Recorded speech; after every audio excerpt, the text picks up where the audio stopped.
Assalamualaikum warahmatullahi wabarakatuh. Teman-teman, kembali lagi di channel YouTube saya, Khairun Imam. Gimana nih kabar kalian? Semoga kita semua selalu diberi kesehatan, kemudahan, dan juga limpahan rezeki dari Yang Maha Kuasa, teman-teman ya.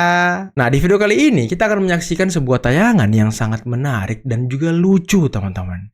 Di mana salah satu gerombolan pembenci Pak Jokowi dan juga pemburu ijazah Pak Jokowi yang katanya sih dia ini wartawan, yang katanya sih dia ini podcaster yang punya sentana, tahu kan siapa orangnya? Michael Sinaga.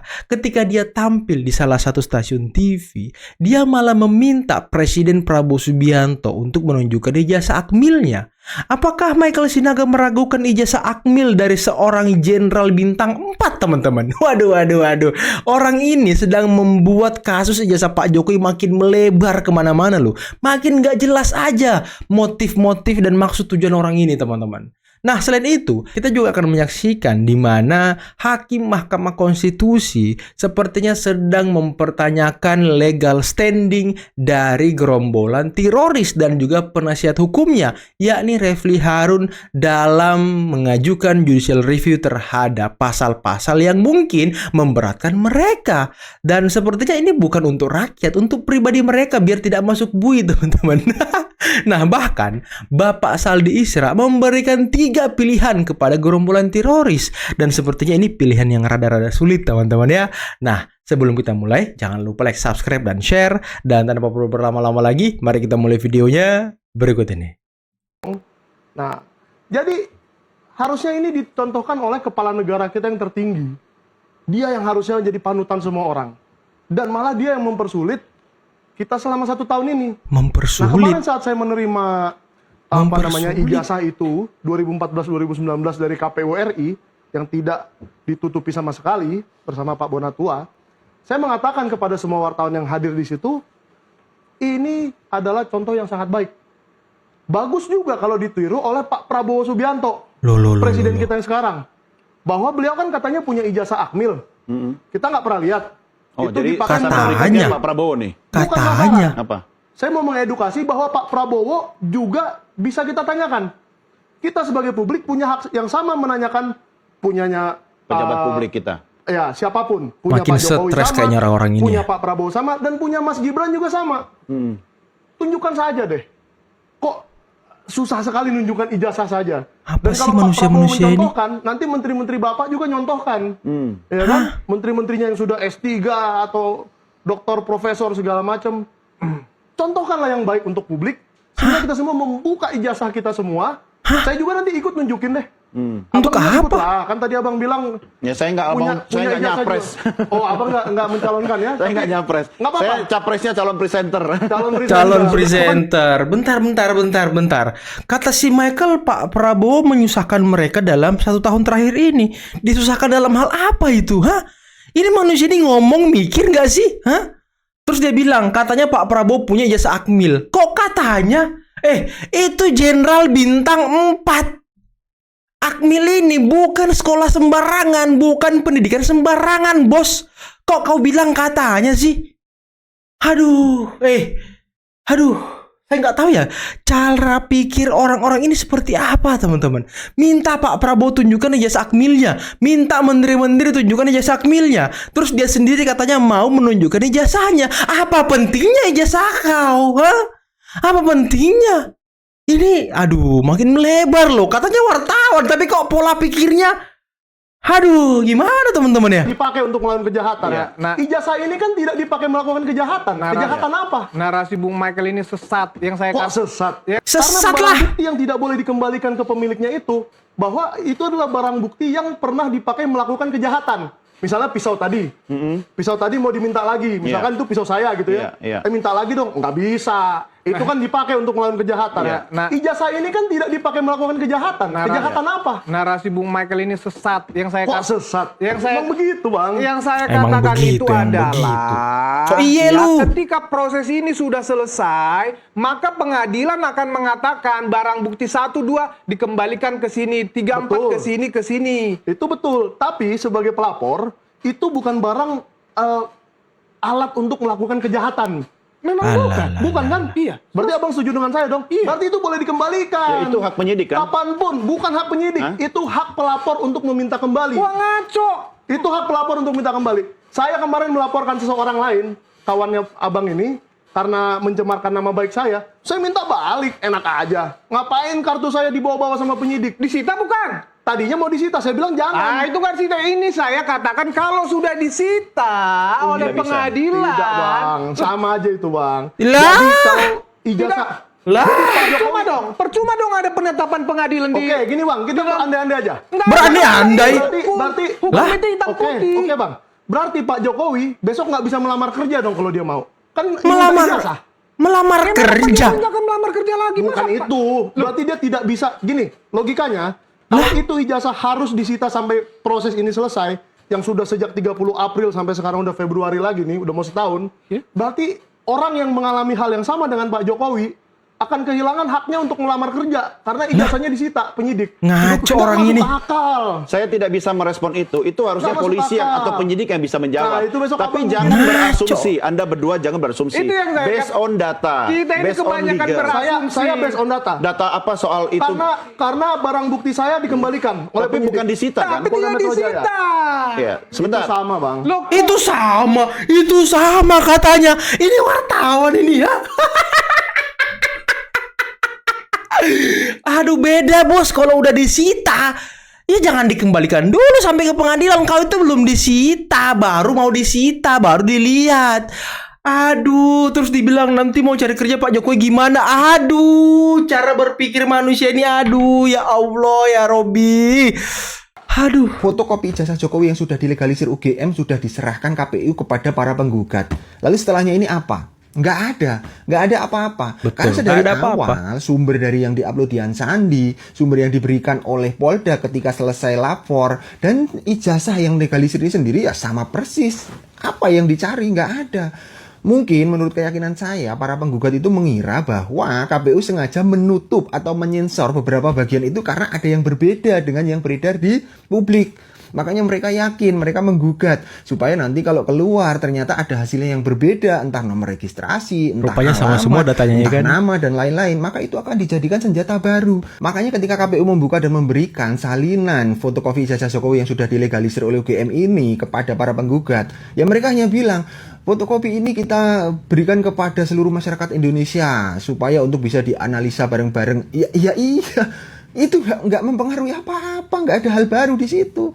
Makanya mereka udah nggak excited lagi. Tapi intinya, pertama soal legal standing itu penting. Kami mahkamah tidak akan masuk kepada pokok permohonan kalau pemohon tidak mampu menjelaskan memiliki kedudukan hukum. Mampus itu- ya kan? Substansi baru kita bahas setelah lolos dari posisi legal standing. Nah, itu yang harus apa? Nah, poin terakhir saya Pak Refli dan Dengerin tuh, Refli. kuasa hukum dan prinsipal, harus ada ketersambungan. Jadi kayak benang merahnya antara apa yang diuraikan di posita dengan petitum. Jadi kalau di posita di petitum dikatakan ini bertentangan dengan Undang-Undang Dasar, kalau tidak dimaknai begini, dan di positanya itu harus ada elaborasi mengapa pemaknaan yang diminta oleh pemohon itu yang konstitusional. Karena ini penting, putusan mahkamah tidak akan mengabdi kepada kasus konkret. Karena norma ini bersifat erga omnes. Kalau mengabdi kepada kasus konkret, nanti kasus konkret pemohon A terjawab, tapi untuk kebutuhan hukum lain nanti tidak bisa digunakan. Betul. Dan itu akan menimbulkan ketidakpastian hukum. Betul. Oleh karena itu, harus clear ini dijelaskan. Kalaupun kasus konkretnya dapat untung dari pemaknaan itu tidak akan menghambat kasus-kasus lain yang termasuk kepada prinsip erga omnes dalam sebuah norma hukum, terutama undang-undang. Nah, itu harus. Terima kasih. Ada yang mau disampaikan? Sepatah dua kata, Pak Refli. Ya, terima kasih Refli aja ya, Roy Surces enggak. Dr. Ridwan Mansur, Prof. Saldistra, Dr. Adis Kadir, atas nasihatnya yang pasti sangat berguna dan membuka wawasan kami kembali. Ini mohon maaf, ini sudah lama juga tidak mengajukan judicial review, ya kan? Ya. Jadi apologinya begitu. Nanti kami sesuaikan, tapi barangkali juga memang ini peringatan juga buat penasihat hukum yang lain bahwa kita harus bekerja keras untuk meyakinkan yang mulia, terutama Prof. Saldi Isra. Karena sudah tahu kalau Prof. Saldi Isra yang memimpin, ribet kita, pasti sulit ini. Karena itu kami mengucapkan terima kasih. Mudah-mudahan nanti perbaikan permohonannya jauh lebih meyakinkan panel hakim Mahkamah Konstitusi. Terima kasih. Wassalamualaikum warahmatullahi wabarakatuh. Waalaikumsalam. Begini juga Pak Refli dan kawan-kawan, termasuk prinsipal, kami bertiga ini akan bertanggung jawab nanti ke RPH yang dihadiri 9 hakim. Kamilah yang pertama yang akan menjelaskan permohonan ini, baru nanti akan dinilai oleh 9 hakim. Jadi kalau pemohon tidak jelas ke kami menjelaskannya, kami menjadi lebih tidak jelas lagi menjelaskan kepada hakim lain. Nanti dibilang kabur, sudah dikaburkan saja ini barang katanya kan. Nah gitu. Oleh karena itu beberapa nasihat. Nah terima kasih. Dengan penasehatan kami pada sidang hari ini, kuasa hukum dan prinsipal punya 3 pilihan sekarang. Pertama, meneruskan permohonan ini tanpa perbaikan, boleh, fine. Cuman tinggal memberitahu kepada kami akan tetap terus. Jadi tidak ada yang relevan yang disampaikan oleh hakim tadi. Oke, tidak ada masalah. Yang kedua, kalau merasa terlalu berat dengan nasihat kami, sehingga memerlukan waktu yang lebih panjang, mungkin bisa juga ditarik permohonan ini, pilihan kedua. Pilihan ketiga, meneruskan permohonan ini tapi memperbaiki terlebih dahulu. Nah, kalau sikap hukumnya jatuh kepada pilihan ketiga, maka menurut hukum acara ada waktu maksimal 14 hari dari sekarang untuk memperbaiki. Jadi 14 hari dari sekarang, batas akhirnya itu adalah Senin 23 Februari 2026, perbaikan sudah harus diterima mahkamah paling lambat pukul 12.00 WIB, paling lambat. Jadi kalau lewat 1 menit, maka itu kami akan gunakan permohonan awal. Nah, kalau permohonan awal ini digunakan, enteng sekali ini kami. Ini barang kabur ini. Nah, kira-kira begitu. Nah, itu batasnya. Ini barang kalau bisa lebih kabur cepat, ini. Tidak apa-apa, nanti akan ada pemberitahuan selanjutnya kapan sidang pendahuluan dengan agenda perbaikan permohonan. Itu terserah berpikir mana yang akan dipilih di antara tiga itu. Dan yang terakhir, tolong nanti syarat-syarat formil permohonan dilengkapi. Kalau ada kuasa hukum yang belum tanda tangan, nanti tanda tangan semua. 1, bukti-bukti. Bukti-bukti mesti memenuhi keterpenuhan syarat bukti sesuai dengan ketentuan perundang-undangan. Itu saja. Terima kasih semua atas tertibnya persidangan ini. Ini kami agak grogi juga banyak yang meliput ini. Kalau salah-salah saya bisikan tadi. Kalau salah-salah kita bisa digugat oleh orang-orang ini. Iya, agak grogi ya karena kan. yang ada di depan pegang palu kan bisa lebih kuat lah posisinya dikit dibanding yang lain. Terima kasih. Dengan demikian, sidang pendahuluan dengan agenda penyampaian pokok-pokok permohonan dan penasehatan dari majelis panel untuk permohonan nomor 50 PUU 24 Romawi 2026 dinyatakan selesai, sidang ditutup. Pada sebuah podcast bersama Refli Harun, dia jelaskan bahwa dia lulusan Yamaguchi Jepang itu S2 dan S3. Bahkan dia menyampaikan di saat yang bersamaan dia tuh langsung lulus di Yamaguchi Jepang. S2 dan S3-nya? Dia punya paten dengan punya pendapatan 5 miliar profitnya dari hasil paten itu. Ya, sebagai orang yang juga kerja-kerja akademik, aku langsung penasaran, telusuri. Apa sih disertasi dari seorang Rismon Sianipar sebagai syarat untuk lulus di S3? Penting nih, Ya kan? penting nih. Dan apa tesisnya sebagai syarat untuk lulus S2? Dia punya kurikulum vitae yang diposting oleh UNRAM, kampus di mana dia pernah mengabdi di sana. Dan kurikulum vitae-nya itu menjelaskan dan menginformasikan tentang judul tesis dan disertasinya.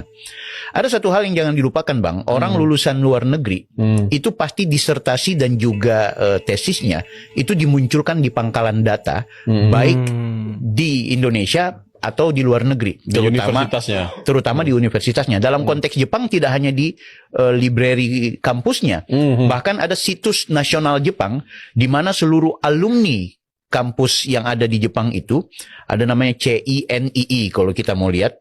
Seluruh alumni Jepang, baik dari luar negeri maupun di dalam negeri, pasti ada di situ dia punya nama.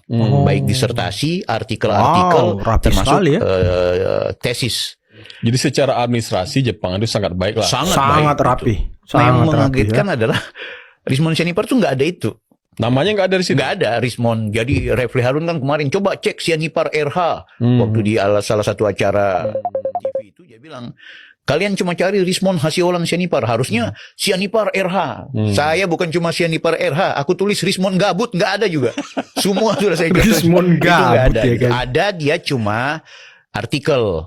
Dia pernah menulis jurnal. Ya namanya orang kuliah kan pasti punya. Itu biasa lah. Biasa. Tugas bikin jurnal itu biasa. Yes, tapi tidak menandakan bahwa yang bersangkutan lulus, bukan gitu. Nah dari sinilah kemudian terbongkar. Baru-baru ini seorang kawan lama bilang dia tidak benci Prabowo, tapi yang dia tidak suka adalah Gibran. Saya buru-buru tanya, kenapa? Teman saya itu nampak ragu. Kemudian pelan-pelan dia bilang, Gibran itu masih terlalu muda, tidak berpengalaman. Saya memilih tidak melanjutkan pertanyaan. Saya cuma jadinya tahu bahwa teman saya itu sebenarnya tidak punya alasan rasional. Dia nggak suka Gibran, ya mungkin karena dia terus berada di lingkungan yang menjelek-jelekan Gibran. Dan praktek menjelek-jelekan Gibran itu dilakukan secara sengaja oleh banyak pihak. Saya pernah bertemu Gibran. Berdasarkan percakapan kami, saya tidak menganggap dia jenius atau brilian. Tapi saya tahu dia itu pintar, baik, dan punya banyak keinginan untuk mensejahterakan rakyat Indonesia. Bukan hanya rakyat Jakarta atau Solo atau Jawa, tapi rakyat Indonesia. Dia sangat peduli. Dia juga jujur, bersih, dan tidak akan menggunakan kekuasaan untuk memperkaya diri dan keluarga.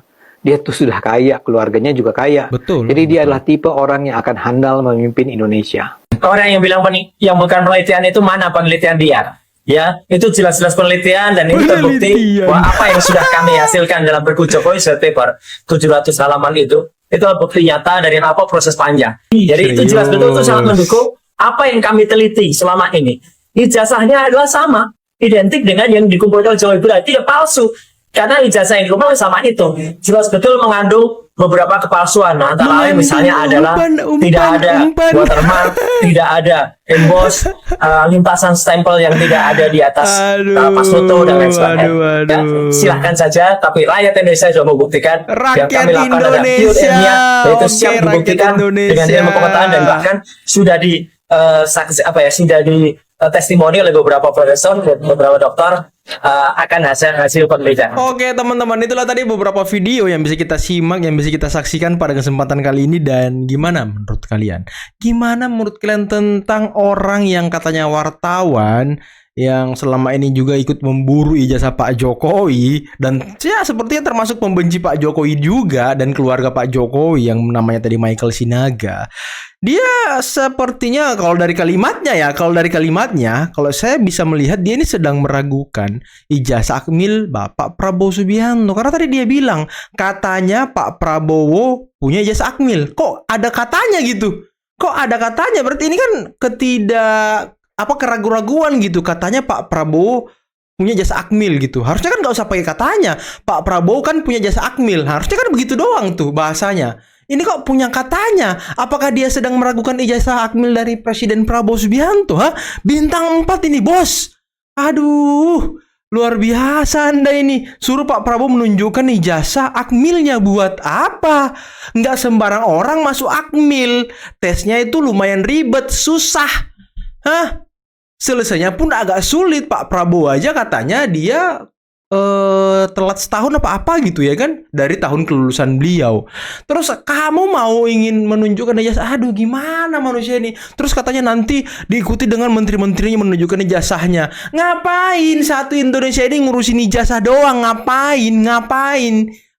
Ngapain semua pejabat mau nunjukin ijazahnya? Ngapain bupati juga nanti nunjukin ijazah gitu, gubernur nunjukin ijazah gitu, camat gitu nunjukin ijazah? Masa ya kita ngurusin ijazah doang? Ini manusia ini kok di pikiran dan otaknya cuma ijazah gitu. Untuk apa? Terus katanya dia nanti juga akan menunjukkan ijazahnya. Ya buat apa? Siapa Anda? Apa Anda ini? Aduh, saya tuh nggak ngerti teman-teman, dan pola pikir manusia ini. Saya tuh bingung ya. Ditambah lagi tadi waktu sidang di MK. Waduh. Permohonannya kabur. Permohonan Roy Suryo CS dibilang kabur teman-teman. Perbaiki makanya, jangan asal bikin permohonan dibilang kabur kan. Dan tadi dipertanyakan legal standingnya.